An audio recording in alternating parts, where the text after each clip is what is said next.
Hello friends, ഞാൻ ഇന്നിവിടെ വന്നിരിക്കുന്നത് ഇപ്പോൾ ഓണം സീസൺ വരാൻ പോവുകയാണല്ലേ. അപ്പോൾ ഒത്തിരി പേർക്ക് ഉപകാരപ്പെടുന്ന ഒരു വീഡിയോ ആയിട്ടാണ് ഞാൻ വന്നേക്കുന്നത്. എന്താണെന്ന് വെച്ചാൽ മുണ്ടും നേരിയതും ഇനിയിപ്പം സ്കൂൾ കോളേജുകളിൽ പിന്നെ ടീച്ചേഴ്സ് പിന്നെ ഓഫീസുകളിലൊക്കെ നമുക്ക് ഈ ഒരു അവസരത്തിൽ നമുക്ക് ആവശ്യമായ ഒരു കാര്യമാണ്. അപ്പോൾ സാരി ഉടുക്കുമ്പോൾ നമുക്ക് എത്രത്തോളം ടൈറ്റ് ചെയ്ത് ഉടുക്കും തോറും നമ്മളൊന്ന് ട്രിമ്മായി വരും.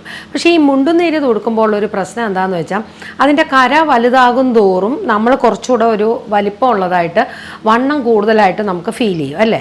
അപ്പോൾ അതിൻ്റെ ഒരു ടിപ്പാണ് ഞാനിപ്പോൾ പറയാൻ പോകുന്നത്. അതായത് നമ്മൾ മുണ്ട് ഉടുക്കുന്ന രീതിയും നമ്മൾ എങ്ങനെ നമ്മുടെ ആ ഒരു ബോഡിയെ നന്നായിട്ട് നമുക്ക് ഒതുക്കി കൊടുക്കാൻ പറ്റും എന്നുള്ളതാണ് ഞാൻ ഇന്നത്തെ ഈ വീഡിയോയിൽ നിങ്ങൾക്ക് കാണിക്കാൻ പോകുന്നത്. അപ്പം ഞാൻ ഓൾറെഡി സ്കേർട്ടും ഞാൻ ബ്ലൗസും ഇട്ടിട്ടുണ്ട്. അപ്പം ഞാൻ നിങ്ങൾക്ക് ആദ്യം മുണ്ട് ഉടുക്കുന്നത് എങ്ങനെയാണെന്ന് കാണിച്ചു തരാം. അപ്പോൾ ഇവിടെ എനിക്ക് ഇത് ഒരു ഗിഫ്റ്റ് കിട്ടിയ ഒരു മുണ്ട് നേരിയതാണ്. അപ്പോൾ ഞാൻ വിചാരിച്ചു അത് ഇന്ന് ഈ ഒരു വീഡിയോയ്ക്കായിട്ട് ഞാൻ ഉപയോഗപ്പെടുത്താമെന്ന്.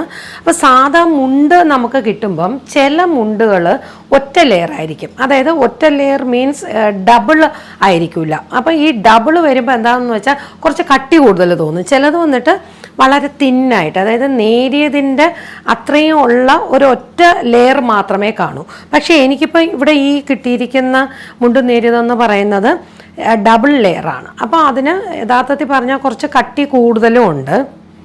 എന്നിരുന്നാലും അതെങ്ങനെ ഉടുക്കുന്നു എന്നുള്ളത് നമുക്കൊന്ന് നോക്കാം. അപ്പോൾ ആദ്യം തന്നെ ഈ ഡബിൾ ലെയർ ആയത് കാരണം എപ്പോഴും രണ്ട് ഭാഗവും ഈ ഇങ്ങനത്തെ രണ്ട് ഭാഗം വരുന്നല്ലോ, അത് ഒരേപോലെ എടുക്കണം. ഒരുപോലെ എടുത്ത് നല്ലോണം ഒന്ന് കുടഞ്ഞു വിടണം. അന്നേരം ഇത് നന്നായിട്ട് ടൈറ്റായിട്ട് ഇതിപ്പോൾ ഒരു സൈഡിൽ മാത്രമല്ലേ നമുക്ക് കസവ് വരുന്നുള്ളൂ. ഒരു സൈഡിൽ കസവില്ലാത്തതാണ്. അപ്പോൾ ഈ കസവില്ലാത്ത സ്ഥലമാണ് നമ്മൾ ആ ഉള്ളിലേക്ക് കയറ്റേണ്ടത്.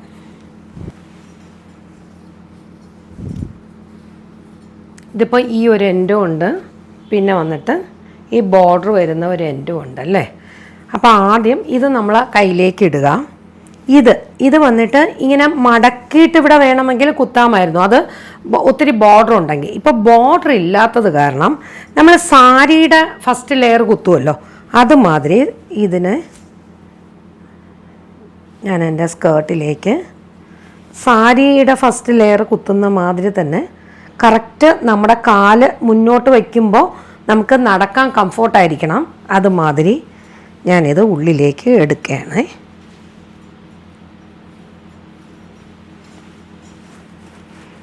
നല്ലവണ്ണം ആ ഒരു ലെയർ, അതായത് അത് വന്ന് ഇവിടെ ഇങ്ങനെ ഒത്തിരി ബൾജ് ചെയ്ത് നിൽക്കാൻ പാടില്ല. അന്നേരം വയറ് വല്ലാതെ വലുതായിട്ട് നമുക്ക് ഫീലാകും. അപ്പോൾ അതേമാതിരി ഓരോ സൈഡും കറക്റ്റ് ചെയ്ത് നമ്മൾ നല്ലോണം ഉള്ളിലേക്ക് എടുക്കുക. എടുത്തതിന് ശേഷം ഈ വരുന്ന കസവിൻ്റെ ഭാഗം ഇപ്പം ഇത് ഓൾറെഡി ഒരു ഫോൾഡിങ് ഉണ്ട്. അപ്പം ഞാൻ ആ ഫോൾഡിങ് കളയാണ്ട് അത് എടുക്കുവാണ്. എന്നിട്ട് നമ്മുടെ ജസ്റ്റ് മിഡിൽ, അതായത് ഈ കര വന്നിട്ട് റൈറ്റ് സൈഡായിട്ടും ഫീലാകണം. അതേസമയം നമ്മൾ കുത്തേണ്ട ഒരു അളവ് വന്നിട്ട് ജസ്റ്റ് മിഡിലാണ്.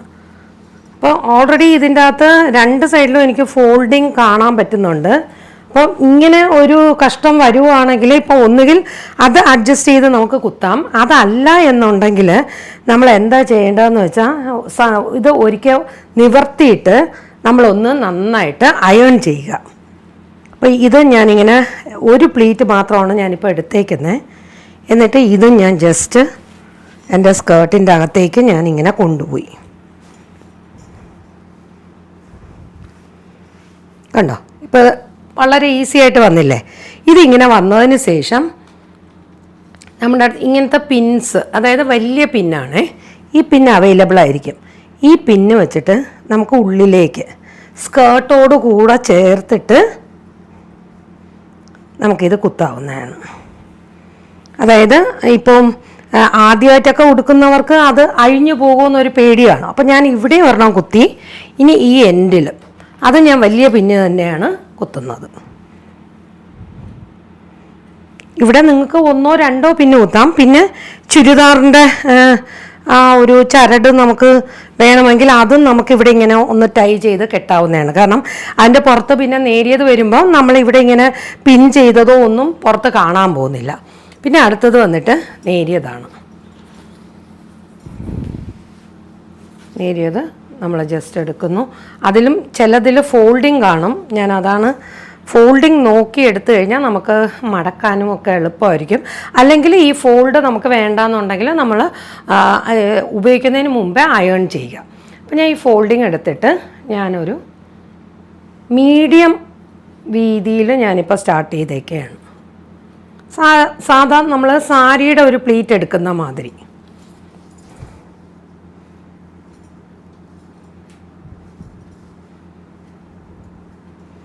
ഇപ്പോൾ എനിക്കിവിടെ 5 പ്ലീറ്റാണ് വന്നിട്ടുള്ളത്. അപ്പോൾ അത് കണ്ടിന്യൂ ചെയ്തുകൊണ്ട് പോവുക.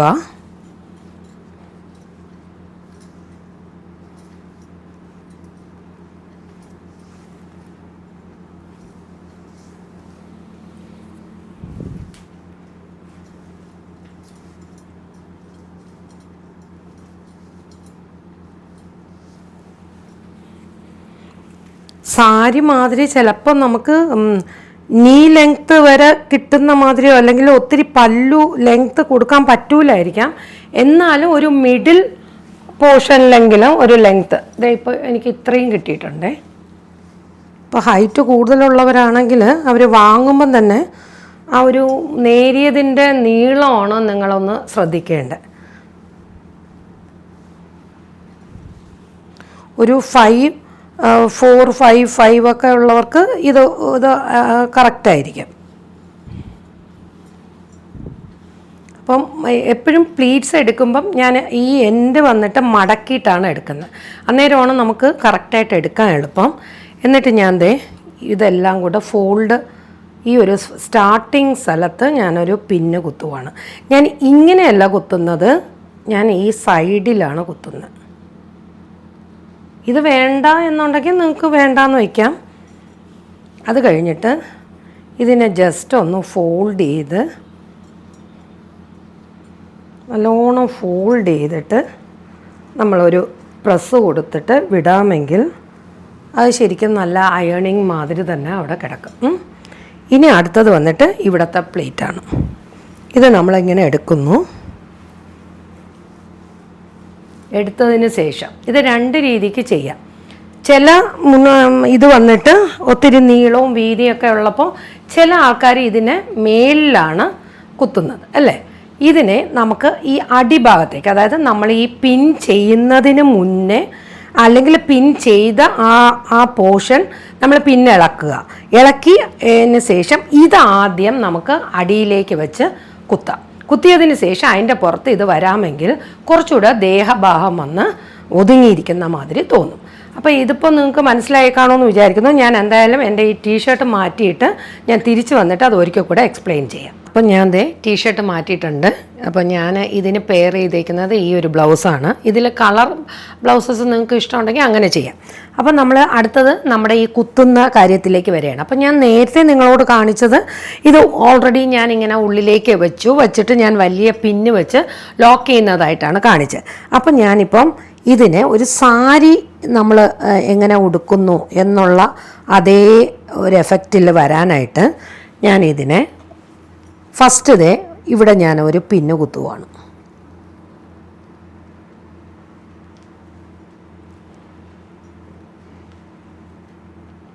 അത് കുത്തിയതിന് ശേഷവും ഞാൻ വീണ്ടും ഒരു പിന്നും കൂടെ വെച്ച് ലോക്ക് ചെയ്യാൻ പോവുകയാണ്. കാരണം അന്നേരം മാത്രമേ നമ്മുടെ ഈ സൈഡ് പോർഷൻ വന്നാൽ നല്ല നീറ്റായിട്ട് ഇരിക്കുള്ളൂ. ഇവിടെ ഇങ്ങനെ സാരിക്ക് കൊടുക്കുന്ന മാതിരി ഞൊറിവ് ചിലർ കൊടുക്കുന്ന കണ്ടിട്ടുണ്ട്. പക്ഷെ അത് ട്രഡീഷണൽ രീതിക്ക് അവിടെ ഒരു ഞൊറിവൊന്നും വരാറില്ല. അത് നിങ്ങളുടെ ഇഷ്ടം.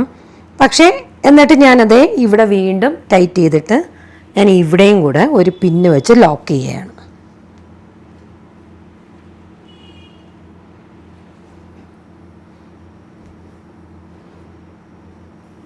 ലോക്ക് ചെയ്തപ്പോൾ അത് ഉള്ളിലേക്ക് പോയി.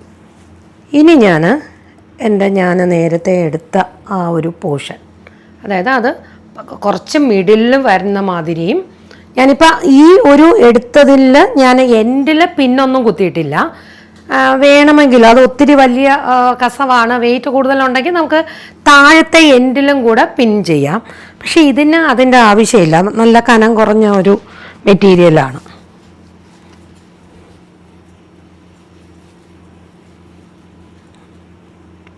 എന്തമ്മേ,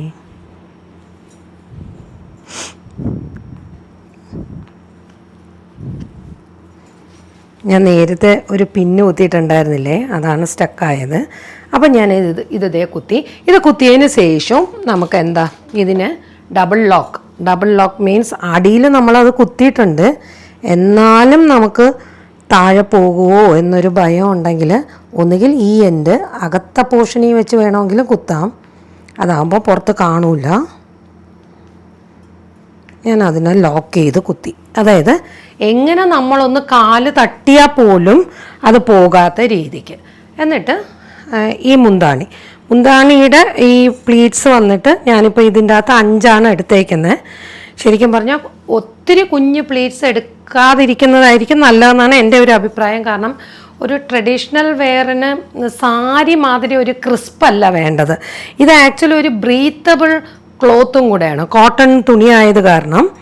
അപ്പോൾ ഇത് ബ്രീത്തബിളും കൂടെയാണ്. അപ്പോൾ നമ്മൾ അതിൻ്റെ എലിഗൻസിൽ ഉടുക്കുന്നതായിരിക്കും നല്ലതെന്നാണ് എൻ്റെ അഭിപ്രായം. അത് നിങ്ങൾക്ക് നോക്കാം. ഇപ്പോൾ അതേ നിങ്ങൾക്ക് ഈ സൈഡ് കാണാം, ഇങ്ങനെ ഈ ഒരു സൈഡ് പോർഷൻ കണ്ടോ. മറ്റേത് ഈ ഒരു കസവ് ഇതിൻ്റെ മേളിൽ വരും. അപ്പോൾ നമ്മുടെ ബോഡി ഫുള്ളങ്ങ് കവറായി ഒത്തിരി ലൗഡായിട്ട് ഒത്തിരി തടിയുള്ളത് മാതിരി തോന്നും. അതേമാതിരി ഞാൻ നേരത്തെ പറഞ്ഞല്ലോ, ഇപ്പോൾ നമ്മൾ മുണ്ടുന്നേരിയതും എടുക്കുമ്പോൾ ശ്രദ്ധിക്കേണ്ടത് ഈ പറയുന്ന മുന്താണി കുറച്ചെങ്കിലും ഇത്രയെങ്കിലും ലെങ്ത്ത് നമുക്ക് കിട്ടുന്നുണ്ടോ എന്ന് നോക്കണം. എന്നാൽ മാത്രമേ നമുക്കിത് ഇവിടെ ഒരു വി വരുന്നുണ്ട് കണ്ടോ, ഈ ഒരു ബാക്കിൽ നമുക്കൊരു വി വരുന്നുണ്ട്. ശരിക്കും ഇതാണ് കറക്റ്റ് അളവ്. ഇപ്പോൾ കുറച്ച് വണ്ണം കൂടിയവർക്കാണെങ്കിൽ ഇത് ചിലപ്പം കിട്ടാൻ ബുദ്ധിമുട്ടായിരിക്കും.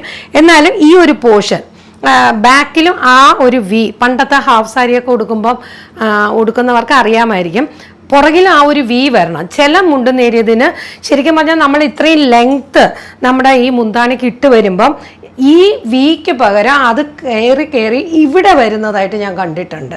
അപ്പം ഇതാണ് ആക്ച്വലി പറഞ്ഞ ഒരു മുണ്ടുന്നേരിയതിൻ്റെ ഒരു ട്രഡീഷണൽ വെയർ എന്ന് പറയുന്നത്. അതിലൊരു മാറ്റം ചെയ്തത് ഇത് മേലി വരുന്നതിന് പകരം അത് ഉള്ളിലേക്ക് എടുത്തു എന്നത് മാത്രമേ ഉള്ളൂ. ബാക്കി ഓൾ റൗണ്ട് നോക്കുമ്പോൾ ഇതാണ് ഒരു മുണ്ടുന്നേരിയത് ഉടുക്കാൻ. ഈസി അല്ലേ നിങ്ങൾക്ക്? സാരി ഉടുക്കുന്ന മാതിരി കുഞ്ഞു കുഞ്ഞു പ്ലീറ്റ്സ് എടുക്കുക, അവിടെ പിൻ ചെയ്യുക, അയൺ ചെയ്യുക, ഒന്നും വേണ്ട. ഇപ്പം ഈ ഒരു മുണ്ടുന്നേരിയത് ഉടുക്കുമ്പോൾ ഉടുക്കുന്ന ആ പ്ലീറ്റ്സ് എടുത്തല്ല അയൺ ചെയ്യേണ്ടത്, നമ്മൾ ഉടുക്കുന്നതിന് മുന്നേ വേണമെങ്കിൽ ഒന്ന് അയൺ ചെയ്യാം. അപ്പോൾ ഈ ഫോൾഡുകളിൽ ശരിക്കും പറഞ്ഞാൽ അവർ തറികളിൽ ഉണ്ടാക്കുമ്പം തന്നെ ഈ ഫോൾഡ് വരുന്നതാണ്. അപ്പോൾ അത് കാരണം കഴിയുന്നതും ഈ ഫോൾഡിനെ തന്നെ മെയിൻറ്റെയിൻ ചെയ്ത ആ ഒരു ഭംഗി കുറച്ചുകൂടെ നല്ലതായിരിക്കും എന്നാണ് എൻ്റെ അഭിപ്രായം. അപ്പം നിങ്ങളെല്ലാവരും ഇതൊന്ന് ട്രൈ ചെയ്ത് നോക്കണം. ഇപ്രാവശ്യത്തെ ഓണത്തിന് നിങ്ങളെല്ലാവരും കോളേജ് സ്റ്റുഡൻസ് ആകട്ടെ, ടീച്ചേഴ്സ് ആകട്ടെ, വീട്ടമ്മമാരാകട്ടെ, എല്ലാവരും ഈ ഒരു വീഡിയോ നോക്കി നിങ്ങളുടെ സ്വന്തം രീതിക്ക് ഇതൊന്ന് ഉടുത്ത് ട്രൈ ചെയ്യണം. എന്നിട്ട് കഴിയുമെങ്കിൽ നിങ്ങളെല്ലാവരും കമൻറ്റ് ചെയ്യുക. നിങ്ങളുടെ ഫോട്ടോസും കാണാൻ ആഗ്രഹമുണ്ട്. അപ്പോൾ വീണ്ടും ഞാൻ പുതിയൊരു വീഡിയോ ആയിട്ട് വരുന്നതായിരിക്കും. Until then bye. എല്ലാവർക്കും ഓണാശംസകൾ.